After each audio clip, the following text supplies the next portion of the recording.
बीड जिल्ह्यातील माजी सरपंच संतोष देशमुख हत्या प्रकरणात आता खळबळजनक माहिती उघड झाली आहे। स्कॉर्पिओ गाडीत 2 मोबाईल सापडले। मारहाण करतानाचे व्हिडिओ हाती आल्याची धक्कादायक माहिती अंजली दमानिया यांनी एक्स वर पोस्ट शेअर केली आहे।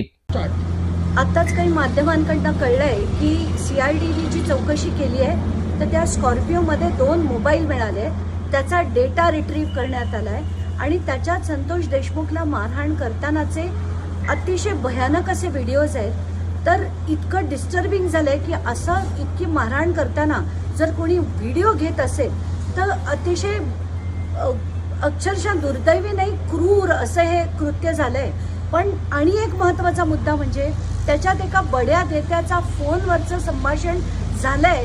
हे जेव्हा कळतंय तर हा बडा नेता कोण, तात्काळ आता 1 तासात त्या बड्या नेत्याचं नाव जाहीर करा, कोणाचा फोन त्या नंबरवर होता, ताबडतोब हे डिटेल्स बाहेर आले पाहिजेत, कारण हा बडा नेता कोण आहे हे आपल्या सगळ्यांनाच माहिती आहे।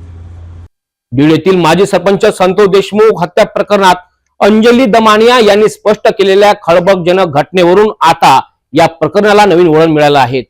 मारहाणीचा व्हिडिओ सीआयडीला मिळाला, त्यात बड्या नेत्यांचं संभाषण असल्याचं सुद्धा स्पष्ट केल्याने तो बडा नेता कोण, आता पोलीस त्या बड्या नेत्याचा शोध घेणार का, हे आता पाहणे गरजेचे ठरणार आहे।